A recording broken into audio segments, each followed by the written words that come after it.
Well, hello you guys, welcome to The Corner, where we talk about anime, manga, and everything in between. Today, we are talking about Interview with a Monster Girl, episode 2 actually. In this episode, we hit a point where Maka ends up talking to our teacher, Taka. And Taka ends up helping her out in a big way by just talking to her. And what I had stated beforehand about her feeling like an outcast because people keep avoiding the fact that she's a Dullahan and doesn't really feel comfortable around other people because of it.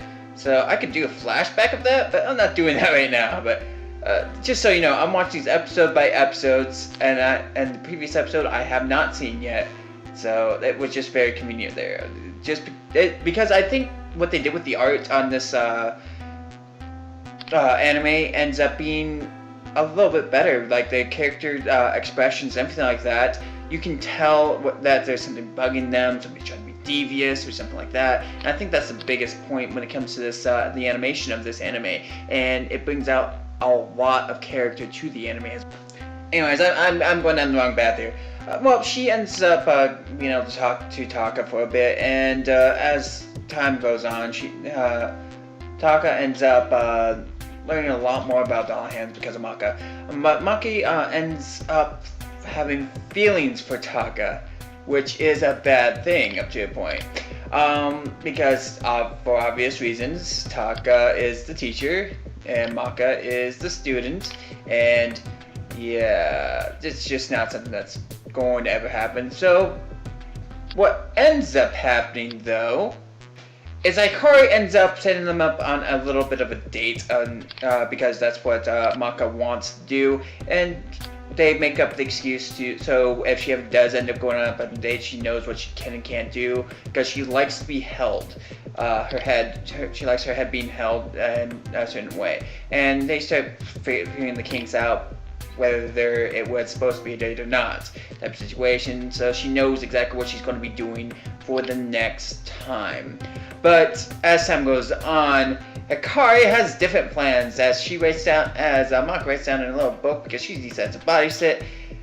I'm having a great time, thanks. And she's like, we can't have this going too well, and takes her fingers and sticks them where they shouldn't go. If you guys can imagine where these are pointing now, yeah.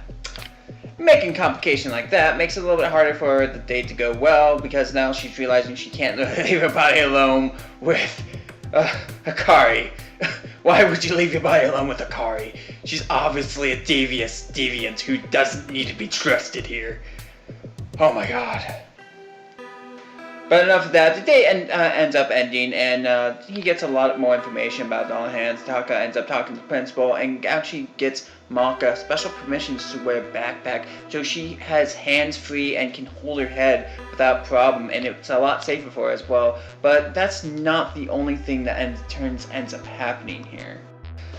Sato overhears what he's been talking to the principal about, and she starts really liking Taka at this point because he is really generous. He's very nice to the demi-humans, the demis, and everything like that, and she's like, oh my god, he's very nice. You can see her blushing, and you can see it on the expressions on her face.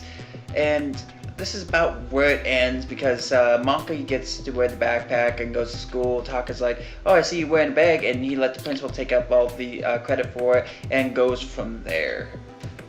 Now, the thing I really do love about these episodes so far is the expressions on the faces. If you are watching them and you're actually diagnosing what's going on in the anime, you can tell whether they're happy, sad, afraid, angry, just anything, excited, whatever, because the expressions right there, the artists really did well on making sure that happened.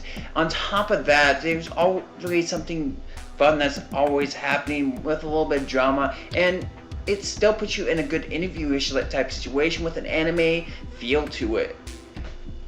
I honestly went from the first episode to the second episode and saw that the flame was back to green in the English dubbed, and I feel like I imagined the blue flame from the last episode, so now I'm really confused. But that's not the point here. This anime really has a great storyline to it, and it continues on within the second episode and continues to really make me want to keep watching. And that's one thing I do adore about this anime. And this is one reason I feel this anime has the potential to become the anime of the year in the first place, because it has a lot when it comes down to it, like a lot, and a lot coming from it, and you can take a lot from it as well. And I think the biggest portion of it is it's even been pushed so hard that the English dub and the Japanese English subbed are being released pretty much simultaneously at the same time before the series is even complete. Most animes don't even get that. But enough about that, I digress. I'm going to end this with, I enjoyed the anime, obviously. It's a really good anime, and we're going to see what happens next episode. So until next time, you guys, I hope you guys have a great day, and a fun one as well.